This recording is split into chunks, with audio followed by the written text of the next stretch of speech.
அனைவருக்கும் வணக்கம். மத்திய அரசு ஊழியர்கள் மற்றும் ஓய்வூதியதாரர்களுக்கு ஒரு முக்கியமான செய்தி. வருகிற மத்திய பட்ஜெட் 2025 ஊழியர்களுக்கு ஐடிசி வரம்பு அதிகரிப்பு, 8வது ஊதிய குழு, பழைய ஓய்வூதிய திட்டம், குறைஞ்சபட்ச ஓய்வூதியம் போன்ற திட்டங்களை அமல்படுத்துவதற்கான வாய்ப்புகள் இருக்கிறதா சொல்றாங்க. அது என்ன தகவல், அதை பற்றின முழு விவரம் என்ன, எல்லாமே இந்த வீடியோவில் பார்க்கலாம். ஸோ ஸ்கிப் பண்ணாம கடைசி வரைக்கும் பாருங்க. நம்ம சேனலை சப்ஸ்கிரைப் பண்ணாதவங்க பண்ணி வச்சுங்க. நம்ம சேனலில் சென்ட்ரல் மற்றும் ஸ்டேட் கவர்மெண்ட் சம்பந்தமான ஆல் அப்டேட்ஸ் போட்டுருவோம். அது மட்டும் இல்லாமல் பென்ஷன் சம்பந்தப்பட்ட முக்கியமான அப்டேட்டும் இருக்கும். ஸோ மறக்காமல் சப்ஸ்கிரைப் பண்ணிடுங்க. வாங்க வீடியோக்குள்ள போகலாம். ஃபர்ஸ்ட் ஆஃப் ஆல் பார்த்தீங்கன்னா, பட்ஜெட் 2025 குறித்து மத்திய அரசு ஊழியர்கள் மற்றும் ஓய்வூதியதாரர்கள் நிறைய எதிர்பார்ப்புகளை கொண்டிருக்காங்க. ஸோ ஊழியர்கள் மற்றும் ஓய்வூதியதாரர்களின் எதிர்பார்ப்புகளை அரசாங்கம் பூர்த்தி செய்யுமா என்பது மிகப்பெரிய கேள்வியாக உள்ளது. சில முக்கிய கோரிக்கைகள் நிதி அமைச்சகத்தின் சார்பில் வெளியிடப்பட்டுள்ளன.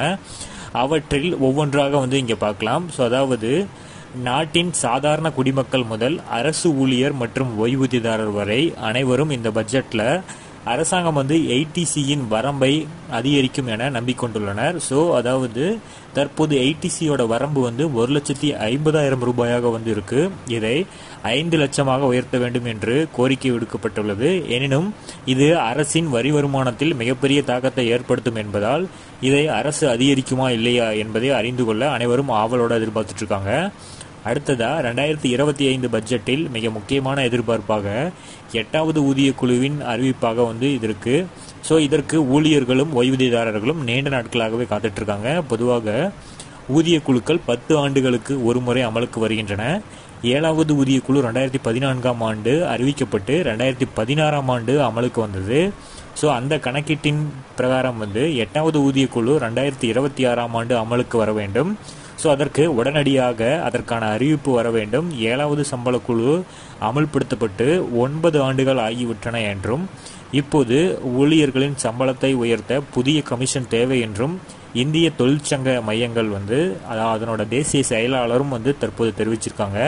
அடுத்ததா, ஓய்வூதிய திட்டத்தை மீண்டும் அதாவது பழைய ஓய்வூதிய திட்டத்தை மீண்டும் அமல்படுத்த வேண்டும் அப்படிங்கிறது தான். அதாவது பட்ஜெட்டில் பழைய ஓய்வூதிய திட்டத்தை மீட்டெடுக்க வேண்டும் என்று தொழிற்சங்கங்கள் கோரிக்கை விடுத்துட்டு வராங்க.